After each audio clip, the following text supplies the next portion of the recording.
Nossa última aula, começamos a falar sobre a composição da família. Falamos sobre alguns mitos, ou seja, algumas verdades, entre aspas, que são culturais, nós as ouvimos, mas elas não se aplicam na prática. Falamos sobre o homem ou a mulher perfeito, que não existem, porque todos nós temos, cada um de nós, o seu defeito, a sua limitação. Falamos sobre a expectativa de ter um esposo ou uma esposa igual ou semelhante ao seu pai ou à sua mãe, Também um fato que não existe, jamais você vai encontrar alguém que seja exatamente igual ao seu pai ou à sua mãe, que possa preencher o lugar que ele antes ocupava na sua vida. Falamos também sobre o mito da alma gêmea, de alguém querer encontrar a sua alma gêmeas, ou seja, alguém exatamente idêntico ou exatamente conforme ele gostaria de encontrar. Isso também é algo impossível de acontecer.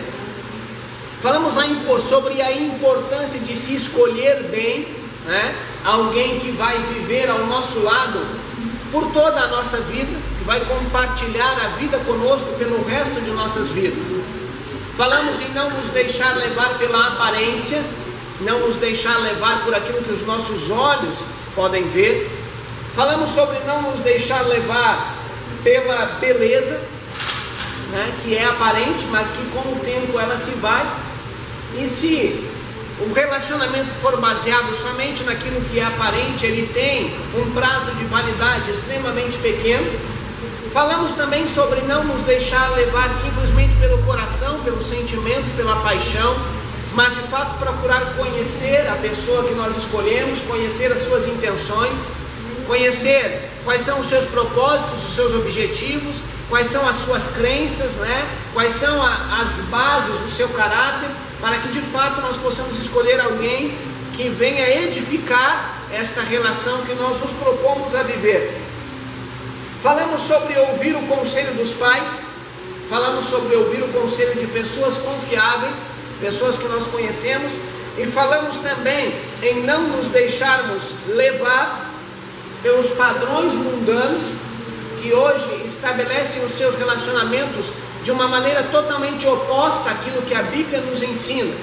Falamos também sobre a oração, que deve ser um ponto importante quando nós queremos escolher alguém para viver juntamente conosco. E por último falamos sobre não nos colocarmos sob um jugo desigual, ou seja, não escolhermos uma pessoa que pensa, que crê e que vive de uma forma totalmente diferente da maneira como nós mesmos escolhemos viver. Estes foram alguns pontos que nós falamos. Durante o tempo em que falamos sobre a composição da família, falamos sobre este texto que Paulo escreve aos Efésios, mas que também faz parte de uma orientação divina para o ser humano. Paulo diz, deixará o homem seu pai e sua mãe. Falamos sobre a independência, sobre esta decisão do homem e de uma mulher de deixar o lar, a família que antes eles viviam, para construir o seu próprio lar, a sua própria família. Falamos sobre uma interdependência, ou seja, deixará o homem seu pai e sua mãe e unir-se à sua mulher, ou seja, os dois agora estarão um dependendo do outro na construção desta família. E falamos sobre um nível de relacionamento onde houvesse intimidade, unir-se à sua mulher, e serão os dois uma só carne. Para que uma família possa ser composta da maneira como a Bíblia estabelece, para que ela venha a existir, precisa haver essa independência, ou seja, um homem e uma mulher que escolhem casar-se não podem mais viver na dependência de seus pais. Eles precisam ser independentes, mas precisam depender um do outro a partir do momento em que tomam essa decisão. Precisa haver uma interdependência, os dois com o mesmo propósito, e precisa haver intimidade, ou seja, eles passam a ser um. Não existe mais o eu e o tu, existe o nós agora, porque os dois são uma só carne. Amém? Foram estes os pontos que falamos para que nós possamos relembrar, visto que na quarta-feira passada foi a nossa ceia, e nós falamos sobre família, mas não demos seguimento ao assunto que estávamos estudando na última quarta-feira.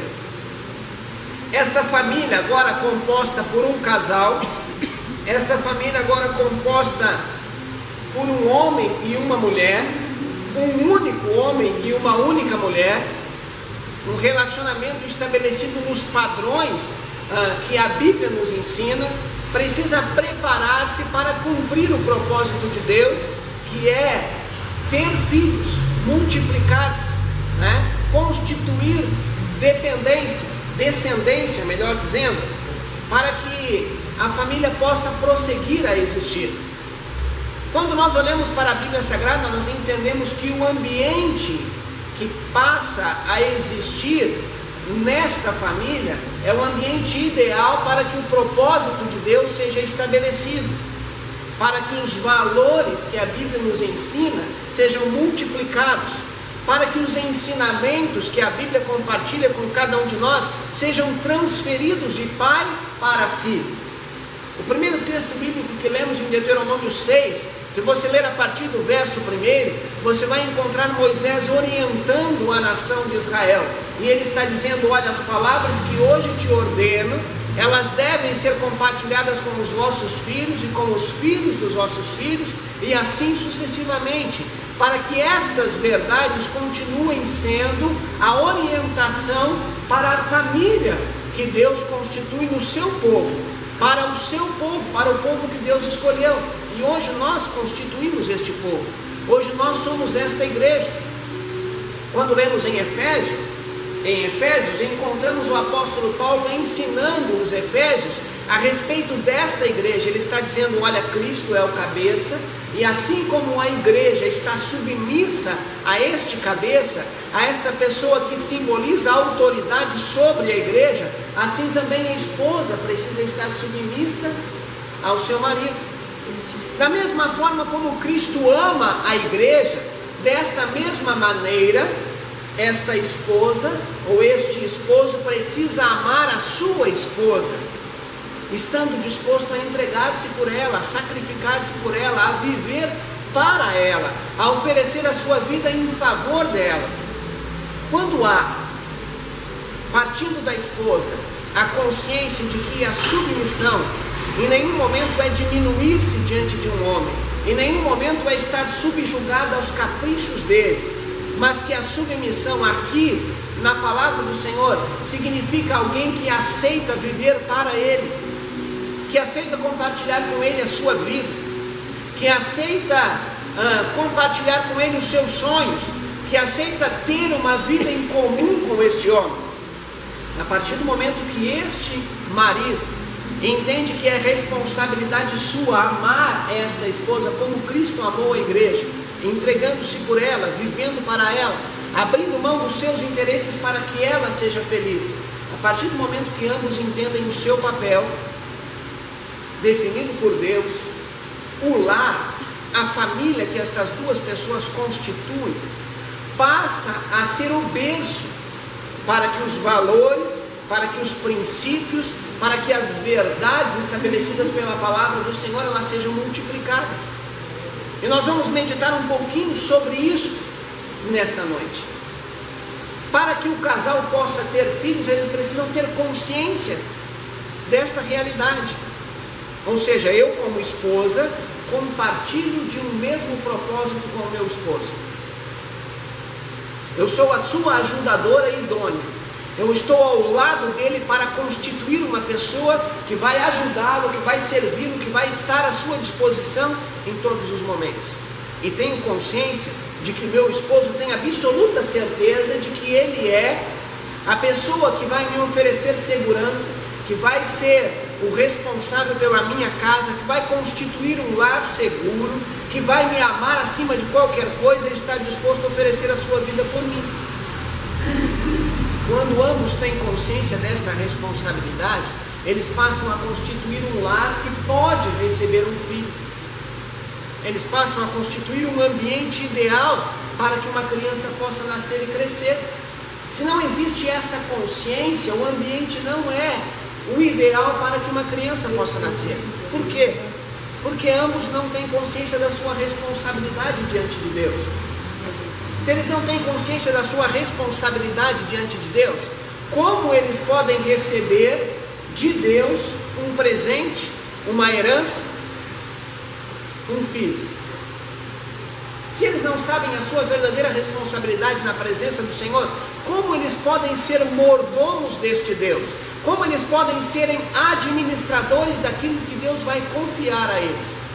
Como eles podem ensinar, compartilhar, transferir para uma criança que está nascendo todos os propósitos, todos os princípios, todos os valores, todos os mandamentos estabelecidos pela palavra do Senhor, se eles ainda não aprenderam a vivê-los na prática, se eles ainda não conseguem praticá-lo no seu dia a dia? Por isso, há a necessidade de que este pai e esta mãe, ou este futuro pai e esta futura mãe, ou este esposo e esta esposa tenham esta consciência. Eu escolhi alguém para viver comigo, mas eu já abandonei o lar dos meus pais, eu já rompi a minha relação com eles e já estabeleci uma relação com uma outra pessoa.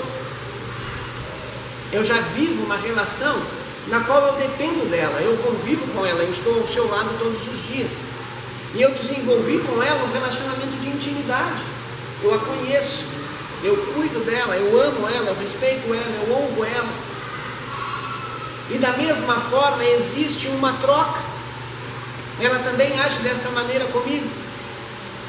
Ambos nós preservamos um ao outro e cuidamos um do outro para que os nossos sonhos possam se realizar. Quando existe essa consciência, ou seja, quando o esposo diz assim: eu sei que lugar eu ocupo nesta família, e a esposa diz: eu sei qual é o meu lugar nesta família. O esposo diz: olha, eu sei quais são as minhas responsabilidades, e a esposa diz: eu também sei quais são as minhas responsabilidades.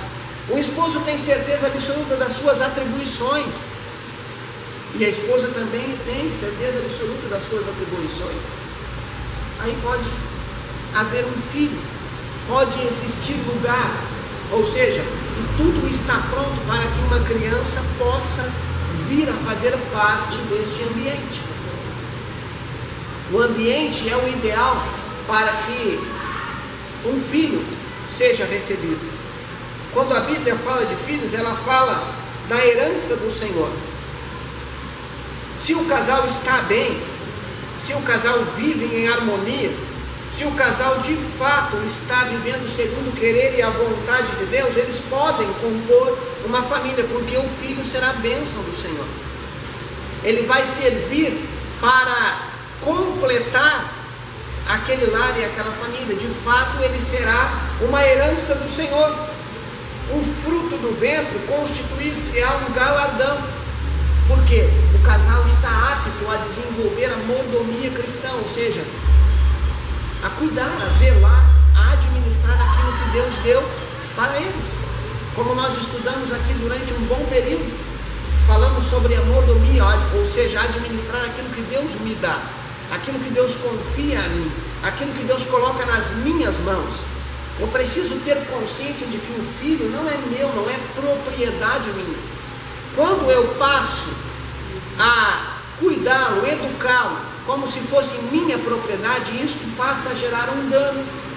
Agora, quando eu entendo que de fato ele é do Senhor e o Senhor o colocou nas minhas mãos para que eu cuide bem, aí eu entendo que ele é herança do Senhor para a minha vida, e isto constitui-se em bênção para a minha vida, porque eu passo a educar o meu filho na dependência de Deus, na dependência daquele que me deu ele.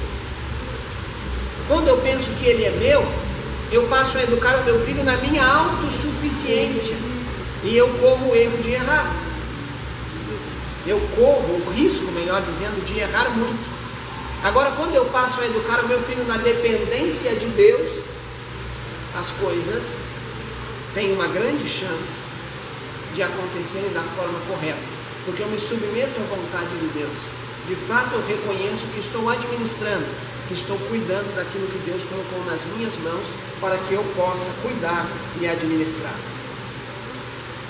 Quando eu educo, crio este filho de fato na presença do Senhor, quando as responsabilidades estão corretas, quando o casal se dá bem, quando o ambiente é bom, a criança percebe que Deus de fato é o Senhor daquele lar.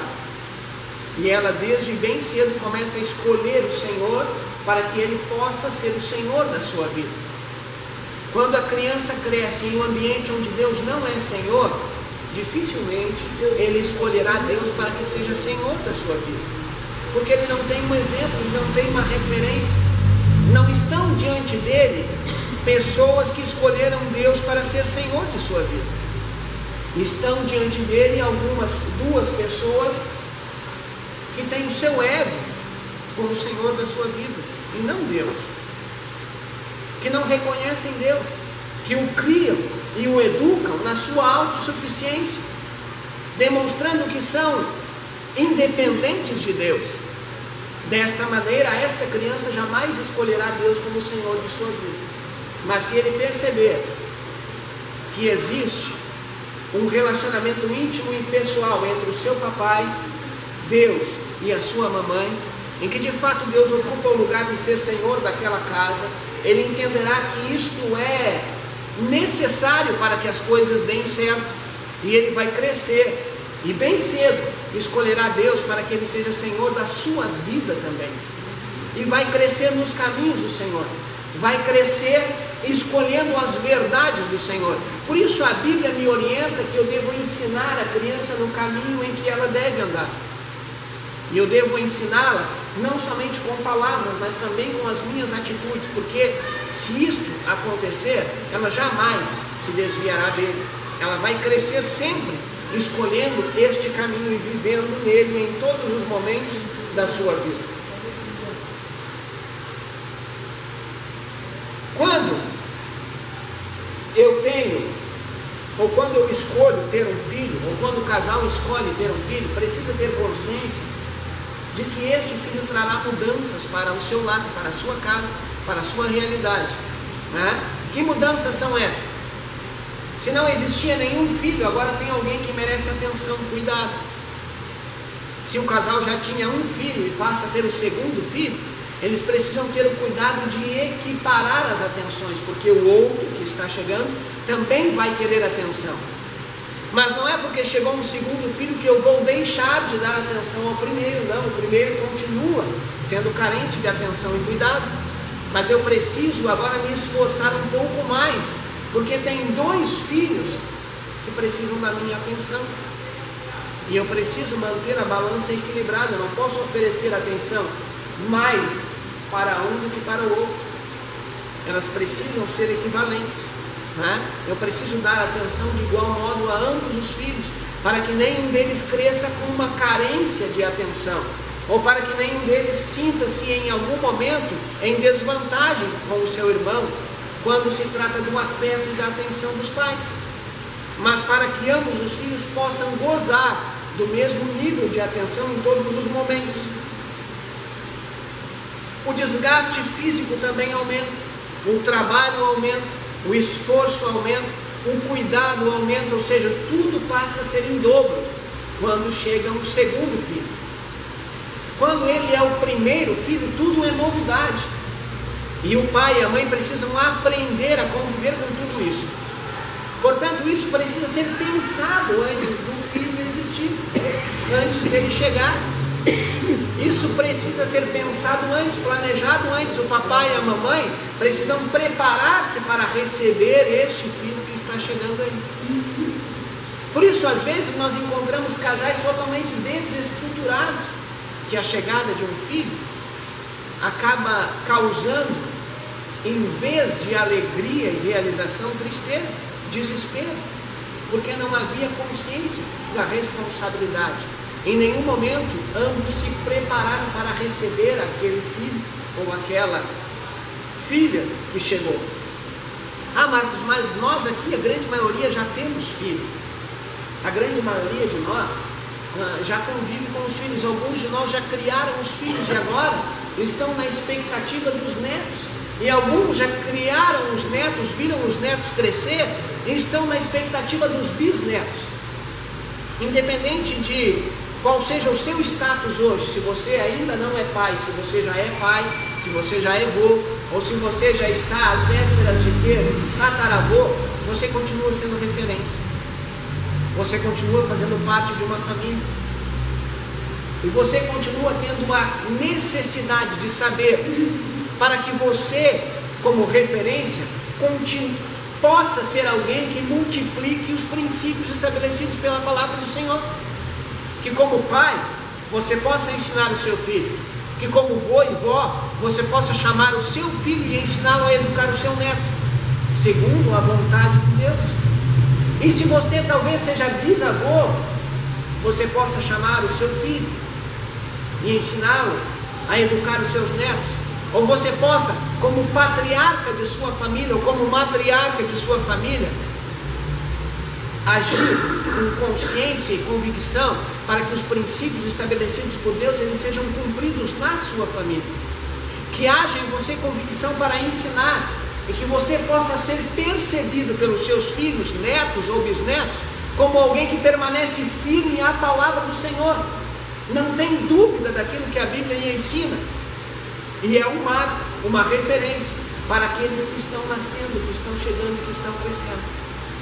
Que eles olhem para você e percebam que em você existe uma referência sólida, bem estabelecida, que não balança, que não perde a sua convicção, que não deixa se levar ou se influenciar por verdades que não são absolutas, ou que não estão de acordo com a palavra do Senhor, ou que não constituem-se verdades de fato, quando analisadas à luz da palavra do Senhor, mas que o mundo tenta vender, ou tenta nos fazer entender, ou receber como verdades.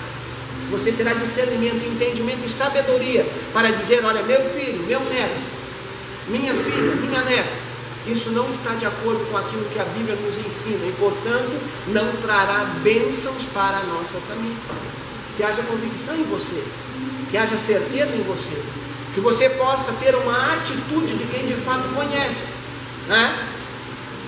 Que você possa atentar para o que Moisés está dizendo para a nação de Israel: olha, que essas palavras estejam no vosso coração, que elas façam parte de sua vida, que você as pratique, que você viva de fato estas palavras em todos os momentos de sua vida. Amém? Glorificado e exaltado seja o nome do Senhor. Que você possa de fato estar pronto para as mudanças que um filho ou uma filha trarão na sua família, na sua realidade. Que você possa, estando pronto, ter a consciência de que a família é o principal ambiente para criar e educar um filho. Que a família é o principal ambiente ou o principal lugar para se forjar o caráter e a personalidade de um filho. Que todos os valores que ele precisa aprender, ou que precisam ser agregados à sua vida, devem existir na família. Que este filho, que esta criança, será produto de um meio. Que meio é este? Será o resultado de um lugar. Será o resultado da soma de inúmeros fatores existentes aonde? Dentro da sua casa, no âmbito da sua família. Quando uma pessoa encontrar esta criança, quando alguém que tenha um pouco de conhecimento a respeito de educação, a respeito de formação de caráter, olhar para o seu filho, ele vai saber exatamente o que acontece dentro da sua casa. Quando ele analisar o comportamento do seu filho, ele saberá se o seu lar é um lar estruturado ou não, se a sua casa é uma casa bem estruturada ou não. Ele saberá quais os valores são importantes dentro da sua casa. Ele saberá quais os traços de personalidade são de fato compartilhados dentro da sua casa. Ele saberá qual o nível de importância eles têm. Ele saberá quais os traços de personalidade são confirmados dentro de sua casa, quando ele olhar para o comportamento do seu filho. quando ele olhar para o comportamento do seu neto, quando ele olhar para o comportamento de sua filha. Por isso eu, como pai, preciso saber que o lar, que o meu lar, que a minha casa precisa ser um ambiente ideal para a formação do caráter e da personalidade do meu filho. Tudo que ele vai absorver, precisa absorver dali. E se ele deixar de absorver dali, passar a absorver de um outro lugar, eu estou falhando como pai, eu estou falhando como mãe, eu estou falhando como esposo e eu estou falhando como esposa. Em primeiro lugar, a criança precisa encontrar em casa, no lar, um ambiente de afeto, de amor, onde ele é bem cuidado, onde ele é desejado desde o ventre, de alguém que já é amado desde antes de ser conhecido. O lar precisa ser um ambiente de afeto. Todas as carências e as necessidades de amor e atenção que esta criança possa ter, precisam ser supridas dentro do seu lar, na sua casa, pelo seu pai e pela sua mãe. Ele precisa ter a atenção de ambos, para que a sua carência de atenção possa ser suprida. Isso precisa acontecer aonde? Dentro da sua casa. No seu lar ele precisa ser aceito, desejado, aceito como filho. Ele precisa sentir-se parte da família desde o momento em que ele chega. Dentro deste lar, ele precisa sentir afeição, carinho, amor, ser bem tratado, receber palavras de afeto, de carinho, de amor. Dentro deste lar, ele precisa receber palavras de aprovação, sabe? De confirmação, onde você confirma de fato o caráter que você quer que o seu filho tenha, onde você confirma aquilo que ele faz e está correto. Você diz: muito bem, meu filho, é assim que você deve agir. Onde você tem o caráter, onde você tem a coragem, onde você tem a disponibilidade de dizer assim: não, isso você não pode fazer, assim você não deve agir, desta maneira você não pode proceder. Isso também confirma, aleluias, aquilo que eu quero que o meu filho desenvolva. Ele sente-se aceito, ele se sente aprovado socialmente quando eu tenho coragem para dizer o sim e coragem também para dizer o não, porque eu estabeleço limites e ele cresce entendendo que esses limites são para o seu bem. E quando ele ultrapassa estes limites, ele está se colocando sob a responsabilidade de conviver com consequências que não vão trazer bem para a sua vida, que não vão fazer bem para ele. Mas isto precisa ser confirmado por mim, como pai e como mãe. Eu preciso ter esta convicção de aprová-lo, né? Por quê? Porque quando ele agir bem na presença de outras pessoas, elas vão elogiá-lo. Elas vão dizer: olha, que menino educado, que menina educada, que bonita a atitude desse menino, que bonita a atitude desta menina. Isto vai gerar no seu coração uma certeza. Que certeza é esta? Meu pai está me ensinando da forma correta, a minha mãe está me ensinando da forma correta. As pessoas gostam quando eu faço exatamente o que a minha mãe me ensina, o que o meu pai me ensina. Agora, quando uma criança cresce sem limites, ele será reprovado lá fora. A sua incapacidade de obedecer limites é aceita dentro de casa, porque não existe pais, ou não convivem com ele pais que tenham convicção suficiente para impor esses limites. Mas quando ele estiver lá fora, quando ele estiver na escola, quando ele estiver no seu trabalho, quando ele estiver convivendo com a sociedade, quando ele estiver tomando o seu ônibus, quando ele estiver se relacionando com o seu patrão, com os seus colegas de trabalho, e ele não souber dos limites da sua vida, ele será reprovado lá fora. E ele não estará pronto para reagir, para conviver com esta reprovação. Por quê, Marcos? Porque ele nunca soube ouvir um não dentro de casa, e não terá lá fora a reação correta quando ouvir um não.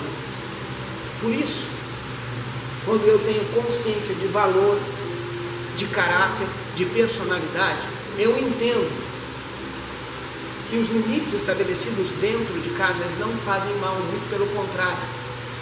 Eles afirmam, de fato, o caráter e a personalidade da criança.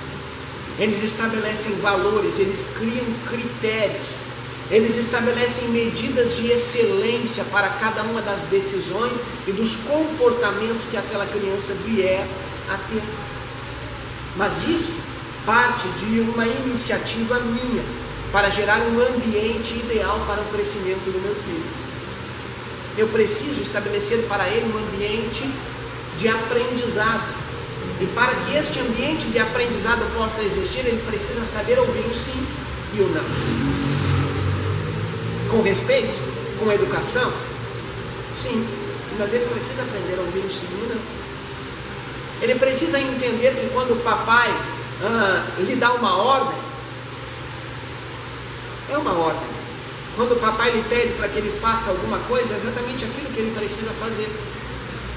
Ele precisa saber interpretar quando ele ouvir alguma coisa, né? Ele precisa saber interpretar quando ele participar das atividades de casa. Se ele for criado em um ambiente onde esses papéis são claros e onde as decisões são tomadas sempre baseadas no respeito e na educação, quando ele conviver fora do ambiente de casa, ele vai estar apto para agir exatamente assim, sendo criterioso, cuidadoso, respeitador e educado. Por quê? Porque ele aprendeu naquele ambiente, ele conviveu com estas medidas e ele aprendeu a desenvolver isso no seu dia a dia. Ou seja, ele criou-se em um ambiente onde existiu afeto, carinho, atenção, mas também aprendizado. Ele foi criado desde pequeno para saber comportar-se diante de pessoas, ou no meio da sociedade, ou em todos os lugares onde ele frequentar. Nós criamos os nossos filhos pensando no que nós queremos que eles sejam. Olha, eu vou criar o meu filho para que ele possa ser um juiz, para que ele seja um advogado. Poxa, então ele precisa ter um senso de justiça, né? Ele precisa aprender a ser coerente. Eu vou criar o meu filho para que ele seja um médico, ele precisa ter senso de humanidade. Eu vou criar o meu filho para que ele seja um músico, o que ele precisa aprender? Como eu posso contribuir para reafirmar na sua vida as coisas que são importantes para que ele seja um bom músico? Nós não pensamos nisso, né? Nós queremos criá-los, queremos que eles cresçam, e cresçam rápido, para que possam nos ajudar, né? Para que possam vestir-se por si só, cuidar-se por si só, alimentar-se por si só. Mas a nossa responsabilidade é conduzi-los em um caminho que eles possam trilhar por toda a sua vida, sem jamais precisar desviar-se dele. Ou seja, esta responsabilidade é minha, esta decisão é minha. Eu preciso ter dentro da minha casa um ambiente que ofereça proteção, cuidado, onde eles de fato sintam-se protegidos contra a sociedade ou contra aquilo que a sociedade produz e que não vai trazer benefícios para o meu filho, protegidos contra os desvios de caráter, contra as práticas ruins, né? Contra as mentiras que o mundo prega nos dias em que nós estamos vivendo. Como eu crio este ambiente de proteção? Estabelecendo um diálogo claro, conversando sobre as necessidades ou sobre os fatos que ele presencia, dedicando um tempo de qualidade para ouvi-lo e saber o que ele pensa, saber quais são os assuntos que ele discute com os seus colegas, né? Saber quais são os assuntos que ele ouve no seu dia a dia, para que você possa reafirmar aquilo que você entende como coerente, correto. Você possa dizer: olha, meu filho, isso não é verdade. ou isso não vai fazer bem para você. Você precisa fazer assim, você precisa agir desta maneira, você precisa tomar as suas decisões baseadas nestes princípios. Desta maneira eu vou ensinando ele a conviver com tudo isso. Eu vou reafirmando o que é de fato importante e o que é correto. Eu vou ensinando ele a proteger-se de tudo aquilo que pode trazer um dano para a sua vida. Eu vou ensinando ele a dar os passos corretos na direção correta. Eu vou ensinando ele de que existe uma lâmpada que pode trazer luz para o seu caminho.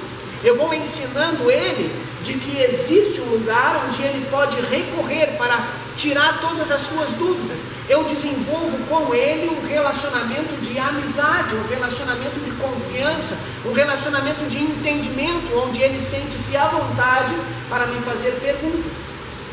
Se o meu relacionamento não for disponível desta forma, para quem ele irá perguntar? Com quem ele irá tirar as suas dúvidas?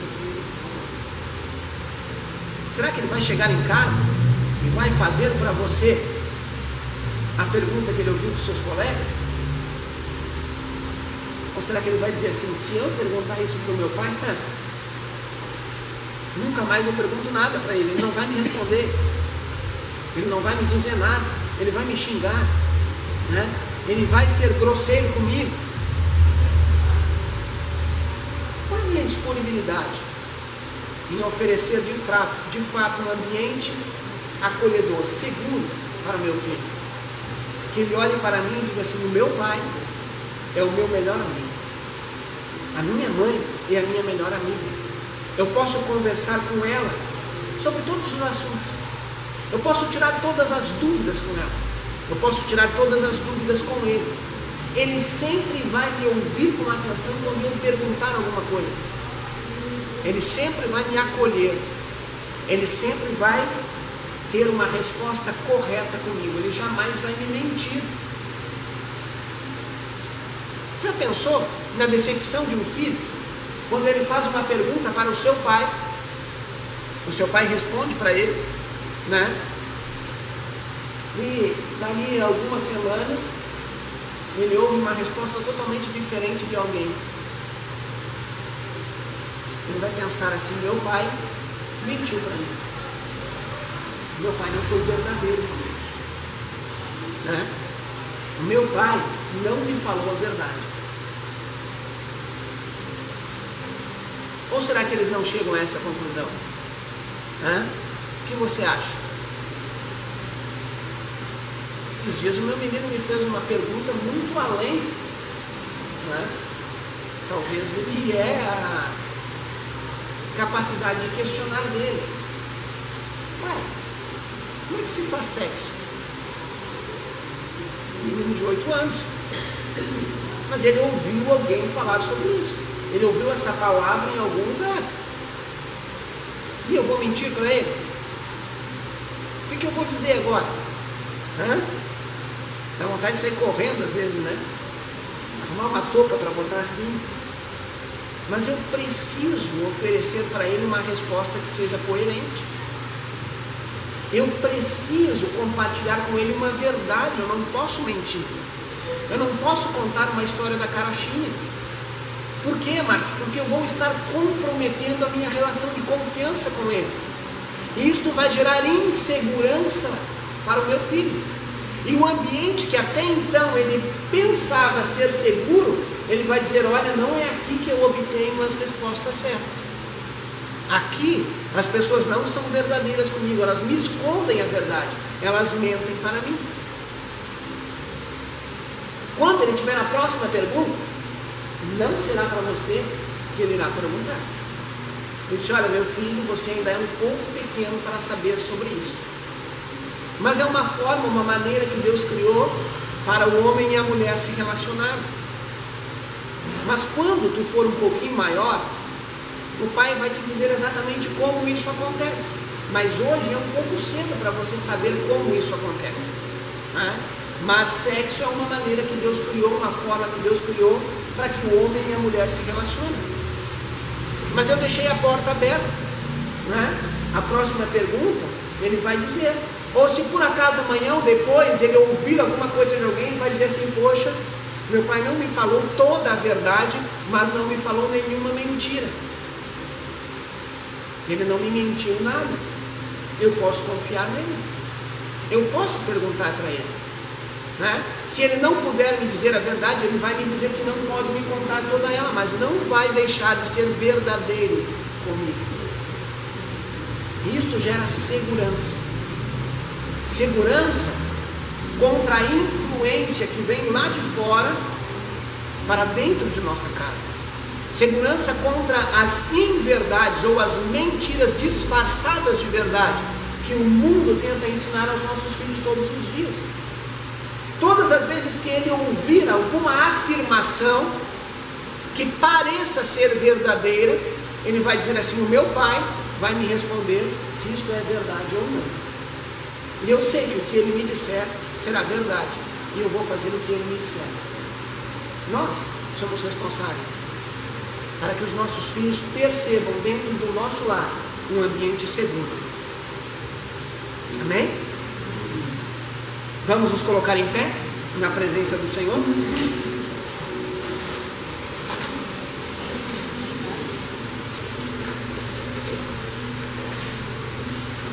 A nossa responsabilidade, em nenhum momento ela é pequena, muito pelo contrário, né? Ela é muito grande, e às vezes exige de nós uma dedicação que vai além do que nós estamos acostumados, ou talvez do que nós esperávamos, ou talvez do que era a nossa expectativa com relação à educação dos nossos filhos.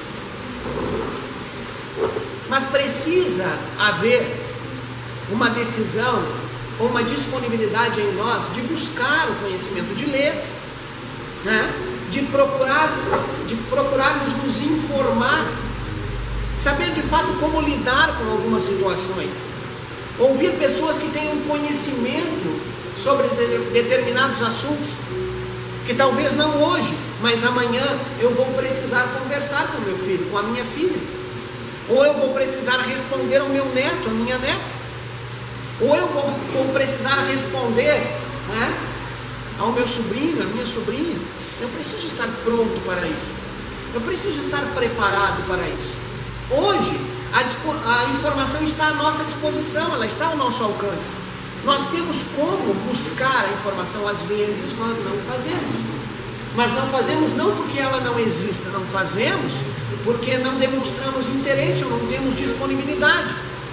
Mas eu gostaria que você meditasse sobre isso, sobre a importância, sobre a responsabilidade que eu e você temos como pai, como mãe, como esposo e como esposa, de ter dentro da nossa casa um ambiente que de fato seja ideal para que todos os valores, para que todos os princípios, para que todas as verdades ensinadas pela palavra do Senhor sejam compartilhadas com os nossos filhos, para que eu possa de fato criar o meu filho como a Bíblia me ensina, para que eu seja um bom mordomo na presença de Deus ou diante de Deus, e de fato crie o meu filho para que os propósitos de Deus possam cumprir-se na vida dele,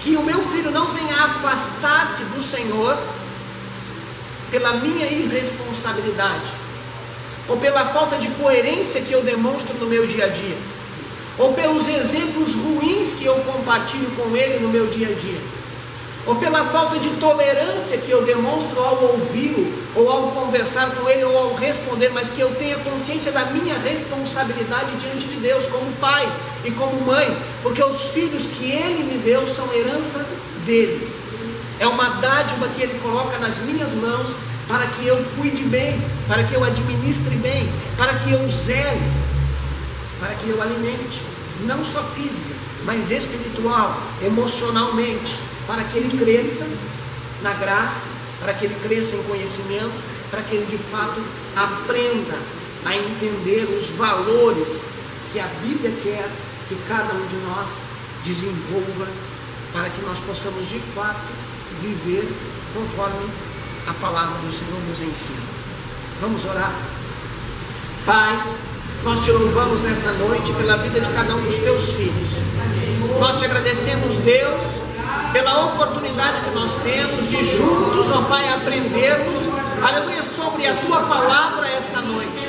Papai amado, derrama sobre nós a Tua graça e a Tua bênção, nos ensinando, Pai, nos concedendo discernimento, entendimento e sabedoria, para que nós saibamos como, Senhor, agir, para que nós saibamos como reagir diante de cada uma das circunstâncias, das situações, aleluia, que nós nos deparamos em nosso dia a dia, que sejamos de fato conscientes, ó Pai, da nossa responsabilidade, que saibamos administrar bem, aleluia, Senhor, aquilo que Tu tens colocado nas nossas mãos, que sejamos pais responsáveis para bem educarmos os nossos filhos segundo a Tua palavra, Pai. Abençoa cada um dos Teus filhos, os despede na Tua santa paz, na comunhão do Teu Espírito Santo desde agora e para todos sempre. Amém.